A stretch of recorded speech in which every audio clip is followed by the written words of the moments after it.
බුදු පියාණන් වහන්සේ විසින් දේශනා කොට වදාළ අරිමෙත සහ සමමෙත.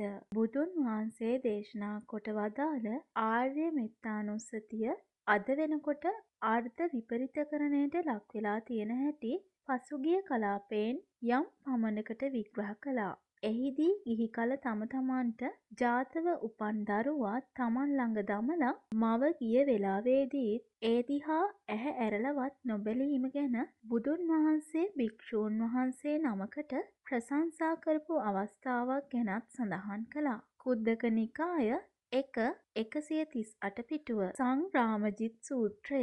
ඒ වගේම චුන්දසූකර නම් ඌරු ඇත්තා මරණාසන්න මොහොතේදී ඔසුපත් නිරයේ ගති නිමිති පහළ වෙලා කෑ ගහන කොටත් ඔහු ගැන අනුකම්පාවෙන් ඒ ස්ථානවලට වැඩම කරලා ඔහුට බණපදයක් දේශනා කරන්නේ නැත්තේ ඇයි කියලා භික්ෂූන් වහන්සේලා බුදුන් වහන්සේගෙන් විමසා සිටියාම චුන්දසූකර ඌරන් මැරීමේ පාපයේ හේතුවෙන් ඔසුපත් නිරයට යන්න නියමිත බවත් මම එතනට ගිහින් බණ දේශනා කළොත් ඔහු මටත් ධර්මයටත් අපහාස කරලා ඒ පාපයෙන් ඔසුපත් නිරයටත් වඩා බලවත් අටමහා නරකයට යන්න පාර කපා ගන්නා බවත් උන්වහන්සේ දේශනා කළා. ඒ නිසා චුන්දසූකර කෙරෙහි ඇති අනුකම්පාවෙන්ම තමයි උන්වහන්සේ එදා එතනට නොවැඩියේ කියන කාරණය මෙයින් පැහැදිලි වෙනවා. නමුත් මේ වගේ කාරණාවන් අද සමාජයේ සිද්ධ වුණොත් මිනිස්සු මොනතරම් වෙනස් විදියකටද හිතන්නේ කියලා කල්පනා කරලා බලන්න.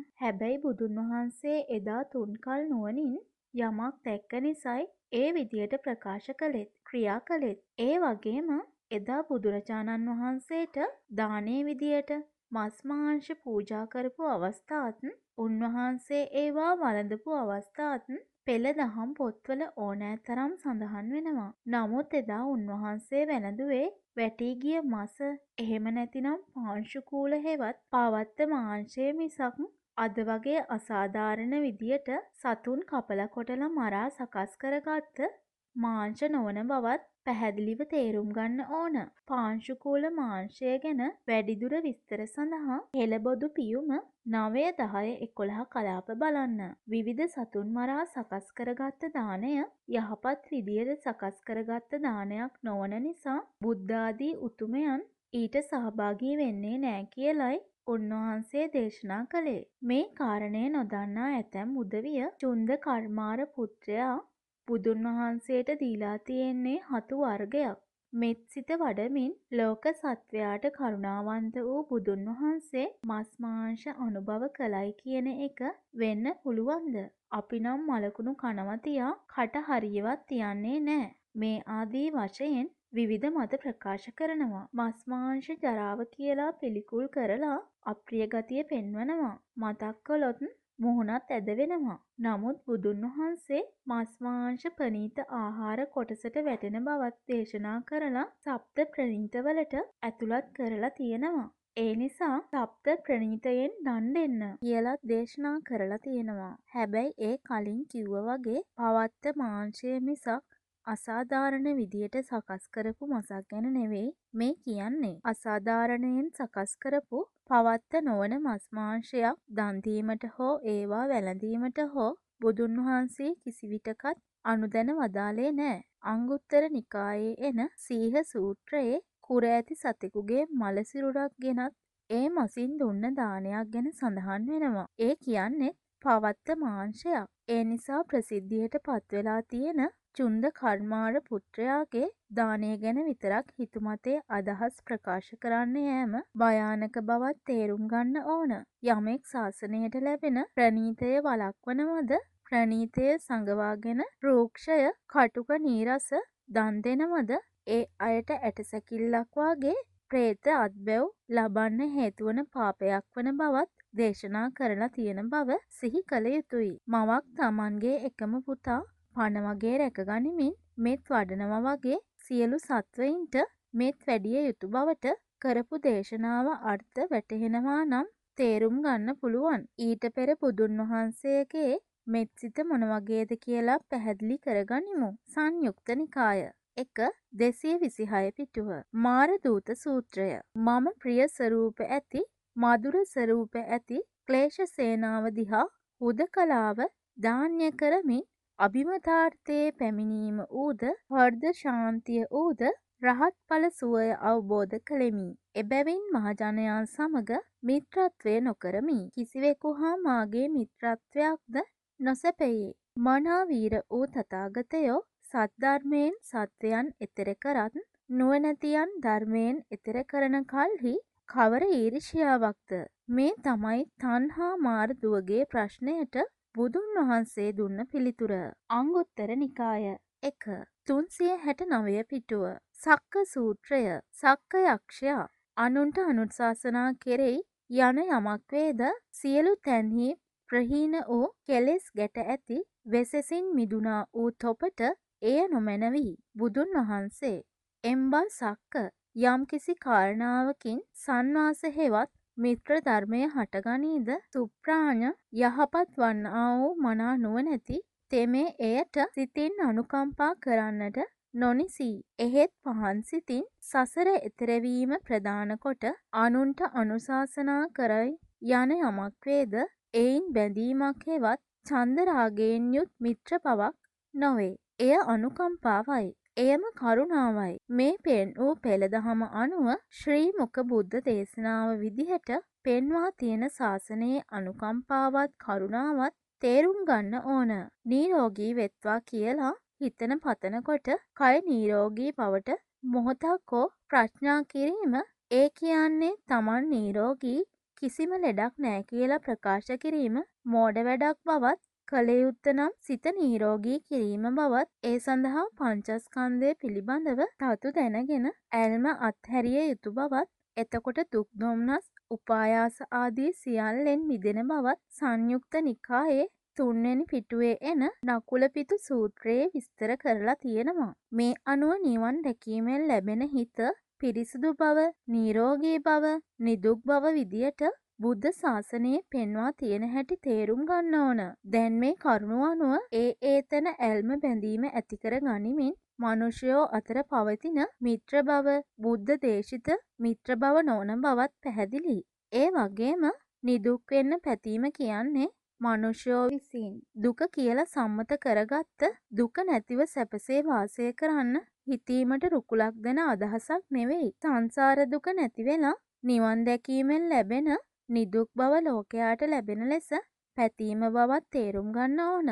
ඒ වගේම නිරෝගී වෙත්වා කියන්නේ කොත්තමල්ලි උගුරක්වත් නොබී නිරෝගීව ඉන්න ලැබේවා කියන අදහස නෙවෙයි. මේ මුළු සංසාරයම රෝගයක් විදියට සලකලා ඒ භව රෝගය සංසිඳුවන නිවන නිරෝගය විදියට සලකලා ඒ පැතුම හැමදෙනාටම ලැබේවා කියලා පැතීම බවත් හොඳින් පැහැදිලි වෙනවා. පෙළ දහමින් තවත් කරුණු දැනගන්න අවශ්‍ය නම් කුද්දක නිකායේ පටිසම්භිදා මග්ග ප්‍රකරණයේ 227 පිටුවේ එන විදර්ශනා කතානම් කොටස බලන්න.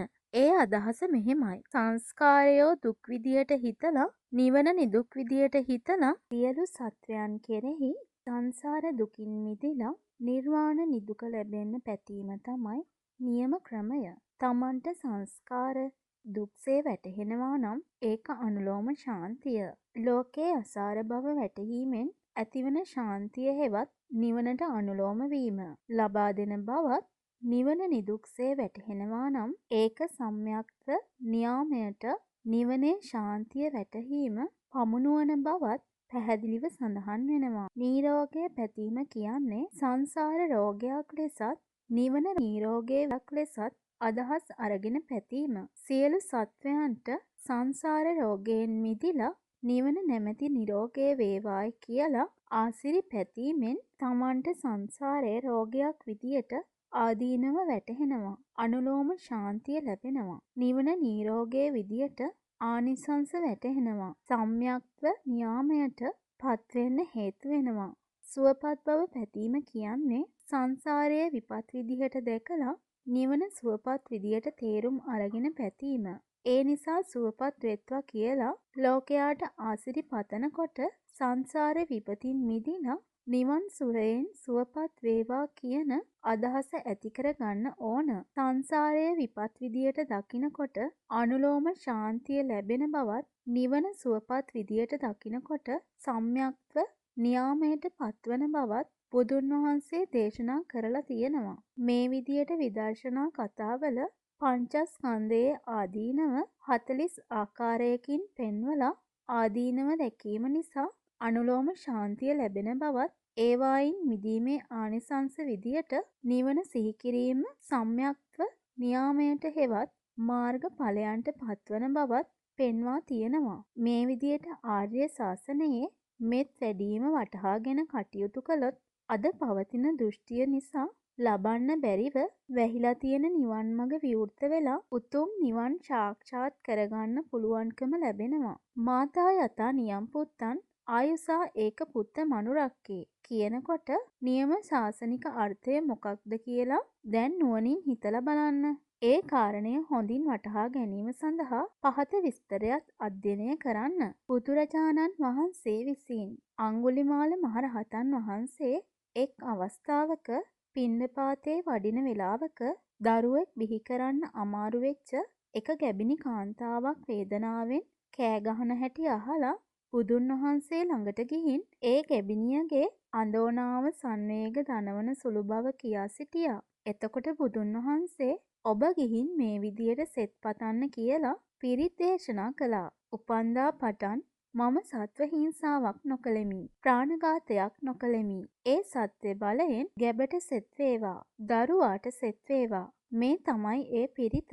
එතකොට අංගුලිමාල තෙරුන් වහන්සේ පුදුමයට පත් වෙලා ස්වාමීනි මිනිසුන් 999ක් මරලා මවත් මරන්න තැත් කරපු මම කොහොමද ඒ විදියට සෙත් පතන්නේ කියලා ඇහුවා. එතකොට බුදුන් වහන්සේ ඒ ඔබේ ගිහි කල කාන්තාවක් බවත් දැන් ඔබ ඉපදිලා ඉන්නේ ආර්ය ජාතියේ ආර්ය විනයේ බවත් එතෙන් පටන් ඔබ එබඳු සත්ව හිංසාවක් හෝ ප්‍රාණඝාතයක් හෝ නොකළ බවත් දේශනා කළා. භික්ෂු භික්ෂුණී උපාසක උපාසිකා කියන සිව් පිරිස ආර්ය ජාතියේ ආර්ය විනයේ උපන් පිරිසක්. මේ මෙත් කර්මස්ථානය ආර්ය ජාතියේ ආර්ය විනයේ උපන් සිව් පිරිසට ලැබුණ ධර්ම දානයක්. මේ සිව් පිරිසට මවත් පියත් ශාස්ත්‍රූවරයාත් රජ්ජුරුවෝත් බුදුරජාණන් වහන්සේමයි. අමා මෑණියන් වහන්සේ බුදු පියාණන් වහන්සේ ශාස්ත්‍රූන් වහන්සේ බුදුරජාණන් වහන්සේ කියලා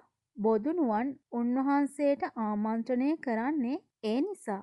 මේක නිතාර්ථ නෛතාර්ථ කියන සූත්‍ර දේශනා ක්‍රමය අනුව තෝරගන්න ඕනේ. නිතාර්ථ කියන්නේ එලිපිටට පේන්න තියෙන අදහස. නෛතාර්ථ කියන්නේ සැඟවුන අදහස.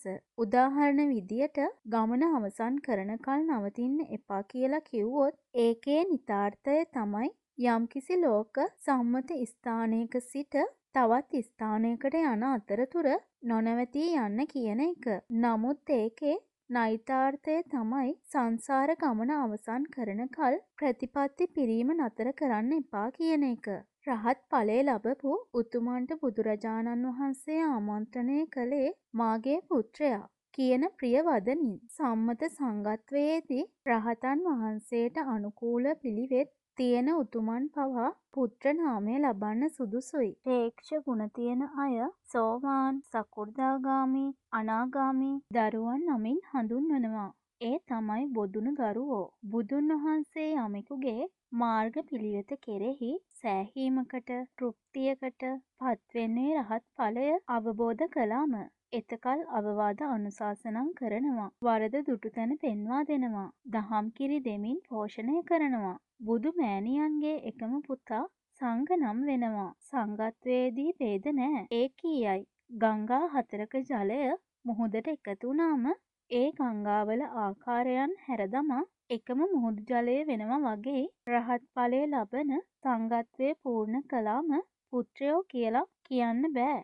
ඒකීය වූ නිසා මගේ පුත්‍රයා කියලා හඳුන්වනවා. අමා මෑණියන් වහන්සේ තමන්ගේ ජීවිතය වගේ මේ එකම පුතා හෙවත් සංඝත්වය කරා පිහිටුවන්නේ යම් ක්‍රියා මාර්ගයක් අනුගමනය කරනවාද ඒ පුත්‍රභාවයේ සැනසුමයි කියලා දැනගෙන ඒ සඳහා ලෝ සතුන් පෝෂණය කරනවද? ඒ ආකාරයෙන් යමෙක් උත්සාහ කරනවා නම් ඒ තමයි බ්‍රහ්ම විහරණය. වෙනත් විදියකින් කියනවා නම් තථාගත විහරණය. එහෙම නැතිනම් අරිය විහරණය හෙවත් ආනාපානා සති විහරණය. මේ විහරණය යමෙක් අනුගමනය කරනවා නම් තමනුත් නිවන් දකිනවා. ලෝකයාටත් නිවනට හේතු වෙනවා. අංගුත්තර නිකාය 5.61 පිටුව. සීහ සේනාධිපති සූත්‍රය. සීහය මම වනාහි චතුර්මාර්ගඵල සංඛ්‍යාත උත්තම ආස්වාසයෙන් ආස්වාසයක වූයේ එම ආස්වාසය පිණිස දහම් දෙසමි. එයින් සව්වනුදු හික්මවමි. ඊළඟට සමමෙත කියන්නේ මොකක්ද කියලා විමසලා බලන්න ඕන. බුදුන් වහන්සේ දුප්පත් පොහොසත් ලොකු කුඩා නුවණ ඇති නුවණ නැති මිනිස් තිරිසන් ආදී වශයෙන් ભેද නැතිව කාටත් සමානව මෙත් පතුරවනවා කියන්නේ අද තියෙන මතයක්. මේක සත්‍යද නැතිනම් දෘෂ්ටියක්ද? පෙළ දහමේ එන දේශනාවලින් මේ කාරණය වටහා ගන්න පුළුවන්. සංයුක්ත නිකාය 4.571 පිටුව. කෙත්තූපම සූත්‍රය. මේ සූත්‍රයේ කෙටි අදහස තමයි මේ. එක අවස්ථාවක භාග්‍යවතුන් වහන්සේ නාලන්දාව සමීපයේ පාවාරික අඹවනයේ වැඩ වාසය කරන කාලයක නිගණ්ඨනාථ පුත්තගේ සව්වෙක් වන අසිබන්ධක පුත්ත ගාමිණී භාග්‍යවතුන් වහන්සේට වැඳලා එකත් පස්ව ඉඳගෙන මේ විදිහට අහනවා. භාග්‍යවතුන් වහන්සේ සියලු සතුන් කෙරෙහි හිතානුකම්පාව ඇතිව වාසය කරන්නේ නොවේද? ගාමිණිය එසේය කියලා උන්වහන්සේ පිළිතුරු දුන්නා. එතකොට අසිබන්ධක පුත්ත ගාමිණී අහනවා, එසේනම් භාග්‍යවතුන් වහන්සේ කුමක් හේයින් ඇතැමුන්ට සකසා දහම් දෙසන සේක්ද? ඇතැමුන්ට සකසා දහම් නොදෙසන සේක්ද කියලා. එතකොට බුදුන් වහන්සේ එසේ වෙයි නම් තොප පුළුවස් නෙමි. ප්‍රශ්න අහනවා. තොපට වැටහේ නම් එසේ විසඳන්න කියලා පහත ආකාරයට දේශනා කළා. ගොවියෙකුට කුඹුරු 3ක් තියෙනවා කියලා හිතන්න. එයින් එක කුඹුරක් ඉතා සරුවට වැඩෙනවා. වල් පැල හටගන්නෙත් නෑ. වපුරන බීජ සරු සාර අස්වැන්නකුත් ලබා දෙනවා. දෙවෙනි කුඹුරත් සරුවට වැඩෙනවා. නමුත් වල් පැල සඳහා සාත්තු නොකළොත් වල් පැල වැඩෙනවා. අස්වැන්න බාල වෙනවා. තුන්වෙනි කුඹුර නිසරුයි. සාත්තු කරලා මහන්සි වුණොත් සුළු අස්වැන්නක් ලැබෙනවා. මානවකය, ඉතින් දක්ෂ ගොවියා පළමුව වැඩ කරන්නේ මොන කුඹුරද? ස්වාමීනි, පළමුව සඳහන් කළ වල් පැල නොවැඩෙන සරු සාර අස්වැන්නක් ලබා දෙන කුඹුරයි කියලා ඔහු උත්තර දුන්නා. මානවකය, ඉන්පසු දෙවෙනුව වගා කරන්නේ මොන කුඹුරද?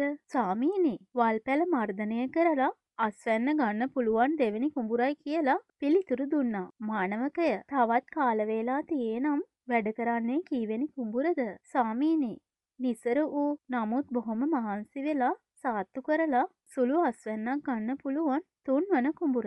මානවකය, දක්ෂ ගොවියා එහෙම කරන්නේ කුඹුරු සමග අමනාපයකටද? නෑ ස්වාමීනි, එබඳු අමනාපයක් කුඹුරු සමග ගොවියාට නෑ. මානවකය, ගොවියා මේ කුඹුරු තුනම සමානව වැපුරුවොත් සාත්තු කළොත් ඒක සමද විසමද? ස්වාමීනි, විසමයි. දක්ෂ ගොවියා විසම වැඩ කරන්නේ නෑ. මානවකය, මමත් ඒ ගොවියා වගේ. මටත් කුඹුරු 3ක් තියෙනවා. මගේ සරුසාර වූ වල් පැල නොවැඩෙන උසස් අස්වැන්නක් ලැබෙන කුඹුරු තමයි මේ භික්ෂු භික්ෂුණී දෙපිරිස.